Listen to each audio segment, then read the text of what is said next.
హైదరాబాద్ లో భారీ drugs rocket గుట్టురట్టయింది. LSD విక్రయిస్తున్న ముగ్గురిని అరెస్ట్ చేశారు ఎక్సైజ్ ఎన్ఫోర్స్మెంట్ అధికారులు. బడాబాబులు కాలేజీ విద్యార్థులే టార్గెట్ గా డ్రగ్స్ దందా సాగినట్టు ఎక్సైజ్ అధికారులు గుర్తించారు.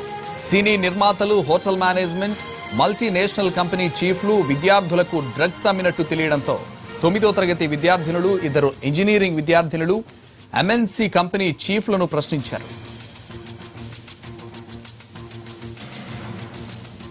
ఇప్పటికే ఈ కేసులో 7గురిని విచారించామంటున్న excise enforcement commissioner Akun Sabharwal తో మా ప్రతినిధి Ramesh Vaitla face to face. నగరంలో ప్రముఖ కంపెనీల్లో పనిచేస్తున్న చీఫ్లు ఏకంగా డ్రగ్స్ తీసుకుంటున్నారు. ఈ విషయాన్ని ఆబ్కారీ శాఖ గుర్తించింది. ఆబ్కారీ ఎన్ఫోర్స్మెంట్ శాఖ డిపార్ట్మెంట్ పట్టుకున్నప్పుడు ఈ విషయం బయటపడింది. దీని సమయంలో ప్రస్తుతానికి అకున్ సబర్వాల్ సజా మీరు డ్రగ్స్ రాకెట్ పట్టుకున్నారు. దీంట్లో అసలు ఏమింది, ఎవరో పట్టుకోవడం జరిగింది? ఇప్పటి వరకు 3 మనిషికి పట్టుకోవడం జరిగింది. ఒకటి కాల్విన్ మాసరనాస్, అబ్దుల్ వాహిద్ మరియు కుదూస్. 3 మనిషి ఇప్పటి వరకు అఫీషియల్గా మనమే అరెస్ట్ చూపించడం జరిగింది.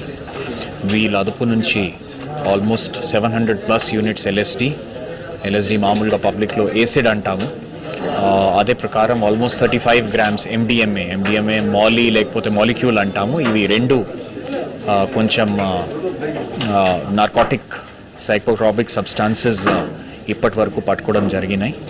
ఇంకా కొంతమందితో ఇప్పుడు ఇన్వెస్టిగేషన్ నడుస్తుంది. ఫర్దర్లో ఇంకా రికవరీ మరియు అరెస్ట్ ఛాన్సెస్ ఉన్నాయి. ఇప్పటివరకు మీరు వాళ్ళు ఎవరు వాడుతున్నారు అన్న విషయాన్ని గుర్తించారా? ఇంతవరకు ఎవరైనా క్వశ్చన్ చేశారా?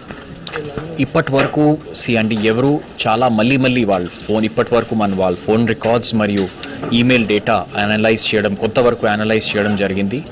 ఎవరు చాలాసారి వాడారు వాళ్ళంటి 7 పర్సన్స్కి పిలిచి వాళ్ళతో ఈరోజు ఉదయం నుంచి క్వశ్చనింగ్ జరుగుతున్నది. ఇంకా 21 వరకు పేరు ఎవరు మళ్ళీ వాడుతున్నారో అలాంటి పేరు కూడా బయట వచ్చినాయి. ఫర్దర్ ఇన్వెస్టిగేషన్ అయ్యే వరకు ఆ పేరు బయట చెప్పము, కానీ వాళ్ళతో ఓన్ యూజ్ కోసం వాడుతున్నారు లేకపోతే ఫర్దర్ దాంట్లో కొంతమంది హోటల్ ఇండస్ట్రీతో సంబంధించిన వాళ్ళు, ఎంటర్టైన్మెంట్ ఇండస్ట్రీతో సంబంధించిన వాళ్ళు, 3 పెద్ద well known colleges, Hyderabad well known colleges, కొన్ని ఇంపార్టెంట్ స్కూల్స్ పిల్లలు కూడా ఈ జాబితాలో ఉన్నాయి ఇప్పటి వరకు మనకి తెలిసింది. కానీ ఫర్దర్ వాళ్ళ సెల్ ఫోన్ డేటా అనాలిసిస్ మరియు ఈమెయిల్ అనాలిసిస్ తర్వాత ఫర్దర్ డీటెయిల్స్ చెప్పగలుగుతాం. అంటే మీరు అరెస్ట్ చేసిన వీళ్ళంతా క్రిమినల్ బ్యాక్గ్రౌండ్ ఏమన్నా ఉందా? అసలు వీళ్ళు ఎంఎన్సీ కంపెనీలో చాలా పెద్ద హోదాలో పనిచేస్తున్నారని చెప్తున్నారు. అవునండి, 3లో ఒక అబ్బాయి మెల్బర్న్లో మేనేజ్మెంట్ చదివి హైదరాబాద్లో చాలా వెల్ నోన్ ఒక పెద్ద యుఎస్ మల్టీనేషనల్లో ఒక మంచి హోదాలో పని చేస్తున్నారు. ఇంకా ఒక మనిషి పర్సనల్ కారణాల వలన రీసెంట్గా రిజైన్ చేశారు, కానీ ఆయనకు కూడా అగైన్ ఒక very well known Hong Kong based ఒక వెల్ నోన్ బ్యాంక్లో సీనియర్ ఎగ్జిక్యూటివ్గా పని చేసేవాడు. 3rd పర్సన్ ఒక ప్రైవేట్ కంపెనీలో ఎంప్లాయీగా పని చేస్తున్నారు. సో ఇది అడిషనల్ డబ్బు కోసం, పర్సనల్ ఎక్స్పెన్సెస్ కోసం కనిపిస్తుంది. స్కూల్ అన్నారు, స్కూల్లో ఏ స్థాయి పిల్లలు తీసుకుంటున్నారు? ఇప్పటి వరకు నేను దాంట్లో ఎక్కువ చెప్పను.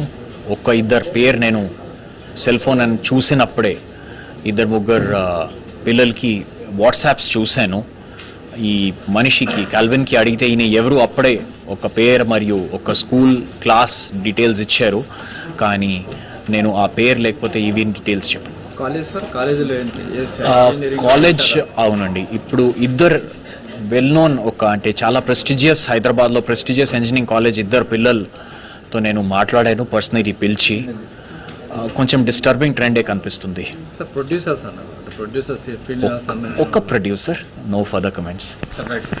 దీనికి సంబంధించి ఇన్వెస్టిగేషన్ కొనసాగుతుందని చెప్తే మరోవైపు చూసినట్టే వెల్ నోన్ కాలేజీలు కావచ్చు, కార్పొరేట్ కాలేజీలు, కార్పొరేట్ స్కూల్ సంబంధించిన విద్యార్థులు దీన్ని ప్రధానంగా డ్రగ్స్ తీసుకున్నట్లుగా అధికారుల విచారణ బయటపడింది. అంతేకాకుండా వీళ్ళు సినిమా ఇండస్ట్రీ, హోటల్ ఇండస్ట్రీ, తర్వాత ఎంఎన్సీ కంపెనీలు, పెద్ద పెద్ద పనిచేస్తున్న వాళ్ళే ప్రధానంగా డ్రగ్స్ తీసుకున్నట్లుగా అధికారులు గుర్తించడం జరిగింది. దీనికి సంబంధించి ఇన్వెస్టిగేషన్ కొనసాగుతుంది. దీంట్లో చాలా మంది ప్రముఖులు ఉన్నారు, విఐపీలు ఉన్నారు అనేది అధికారులు చెప్తున్నారు. ఏదైనా కూడా ఈ డ్రగ్స్ సంబంధించి బయటపడడంతో పూర్తి స్థాయిలో లోతుగా విచారణ జరిపేందుకు తాము సిద్ధంగా ఉన్నామని అధికారులు చెప్తున్నారు. కెమెరా పర్సన్ వెంకట్ యాదవ్తో రమేష్ వైట్ల, ఎన్టీవీ.